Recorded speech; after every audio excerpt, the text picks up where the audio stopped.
നമസ്കാരം. മലയാളി വാർത്തയിലേക്ക് സ്വാഗതം. 10ാം നാളിലേക്ക് നീണ്ട അർജുനയുള്ള കാത്തിരിപ്പിന് ഇന്ന് അന്ത്യമായേക്കും. നാവികസേനയുടെ സോണർ ഉപയോഗിച്ച് നടത്തിയ പരിശോധനയിൽ പുഴയ്ക്കടിയിൽ കണ്ടെത്തിയ അർജുന്റെ ലോറി കരയിലേക്ക് എത്തിക്കാനുള്ള നിർണായക ജോലികൾ നടന്നുകൊണ്ടിരിക്കുകയാണ്.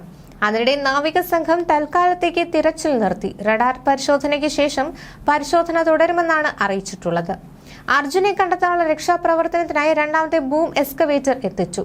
Advanced drone based intelligence underground buried object detector നിസ്സാരക്കാരനല്ല. 2.4 കിലോമീറ്റർ ദൂരത്തിൽ പറത്താനാവുന്ന ഡ്രോണാണിത്. മണ്ണിൽ 20 മീറ്ററും വെള്ളത്തിൽ 70 മീറ്റർ ആഴത്തിലും പരിശോധന നടത്താം. മഞ്ഞ്, വെള്ളം, പാറ, മരുഭൂമി എന്നിവിടങ്ങളിൽ തിരച്ചിലിന് ഉപയോഗിക്കാം. ഉപകരണം പ്രവർത്തിപ്പിക്കുക പരിശീലനം നേടിയ 2 സൈനികരാണ്. പ്രധാനമായും ഉപയോഗിക്കുന്നത് മിന്നൽ പ്രളയവും ഹിമപാതവും ഉണ്ടായ ഇടങ്ങളിലാണ്. മണ്ണിനടിയിൽ മനുഷ്യ സാന്നിധ്യമുണ്ടെങ്കിൽ അറിയാനാകും. മൃതദേഹം കണ്ടെത്താനുള്ള പരിശോധനയെങ്കിലും സഹായമാകും. IED, മൈൻ എന്നിവ കണ്ടെത്താനാകും. രക്ഷാപ്രവർത്തനത്തിൽ നിർണായക പങ്കുവഹിക്കും. എല്ലാ കാലാവസ്ഥയിലും ഇത് ഉപയോഗിക്കാം. കനത്ത മഴയിലും 40 കിലോമീറ്റർ വരെ വേഗതയിൽ കാറ്റ് വീശിയാലും ഉപയോഗിക്കാം. 2024 മെയ് മാസത്തിൽ സൈന്യം ട്രയൽ നടത്തിയിരുന്നു. കുപ്വാരയിലും ദില്ലിയിലുമായിരുന്നു ട്രയൽ നടത്തിയത്. 3 കോടിയിലധികം രൂപയാണ് advanced drone based intelligence underground buried object ഡിറ്റക്ടറുടെ വില. പുഴയിലെ അടിയൊഴുക്ക് ദൗത്യത്തിന് കനത്ത വെല്ലുവിളിയാണെന്ന് defence PRA commander Atul Pillai പറഞ്ഞു. കുത്തൊഴുക്ക് ക്രമപ്പെടുത്താനുള്ള സാധ്യതകൾ പരിശോധിക്കുന്നുണ്ട്. ഒഴുക്ക് നിയന്ത്രിച്ചാൽ മാത്രമേ രക്ഷാപ്രവർത്തനം വിജയമാകൂ എന്നും അതുൽ പിള്ള വ്യക്തമാക്കി. ബൂം എക്സ്കവേറ്റർ മണ്ണ് മാറ്റുന്നത് തുടരുകയാണ്. പുഴയിലെ വെള്ളത്തിന്റെ ഒഴുക്ക് സുഗമമാക്കാൻ സഹായകരമാകും. ഒഴുക്ക് നിയന്ത്രിച്ചാൽ ഡൈവേഴ്സിന് ദൗത്യം എളുപ്പമാകും. വെള്ളത്തിനടിയിൽ മണ്ണിടിച്ചിലിന്റെ അവശിഷ്ടങ്ങൾ അടിഞ്ഞുകൂടിയിട്ടുണ്ട്. മരങ്ങൾ ഉൾപ്പെടെ അടിഞ്ഞുകൂടിയത് ഡൈവർമാർക്ക് വെല്ലുവിളിയാകുന്നുണ്ട്.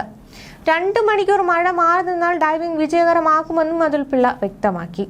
കരയിൽ നിന്ന് 20 മീറ്റർ അകലെയായി മണ്ണിടിഞ്ഞ് രൂപപ്പെട്ട തുരുത്തിനിടെ ലോറിയുണ്ടെന്നാണ് ബുധനാഴ്ച കണ്ടെത്തിയത്. 15 മീറ്റർ താഴ്ചയിൽ കിടക്കുന്ന ട്രക്കിനടുത്തേക്ക് മുങ്ങിത്തപ്പ നാവികസേനയുടെ സ്കൂബ ടീം ബുധനാഴ്ച എത്തിയെങ്കിലും ശക്തമായ കാറ്റും മഴയും അടിയൊഴുക്കും കാരണം പുഴയിലിറങ്ങാൻ കഴിയാതെ മടങ്ങുകയായിരുന്നു. അത്യാധുനിക സംവിധാനങ്ങളുടെ പിന്തുണയോടെ മുങ്ങൽ വിദഗ്ധരെ ലോറിക്കടുത്തേക്ക് എത്തിക്കുന്നതിനാണ് ഇപ്പോൾ നീക്കം നടന്നുകൊണ്ടിരിക്കുന്നത്. അതിനിടെ ഐബോർഡ് പരിശോധന 1 മണിക്ക് ആരംഭിക്കും. അർജുന്റെ ട്രക്ക് കിടക്കുന്നത് കരയ്ക്കും പുഴയ്ക്കും നടുവിലുള്ള മൺകൂനയിലാണ്. അർജുനെ കണ്ടെത്താൻ 3 ബോട്ടുകളിലായി 15 അംഗ നാവികസേനയുടെ മുങ്ങൽ വിദഗ്ധർ പുഴയിലിറങ്ങിയെങ്കിലും ഉചിതമായ സമയമായെങ്കിൽ ഇവർ പുഴയിൽ അടിത്തട്ടിലേക്ക് നീങ്ങും.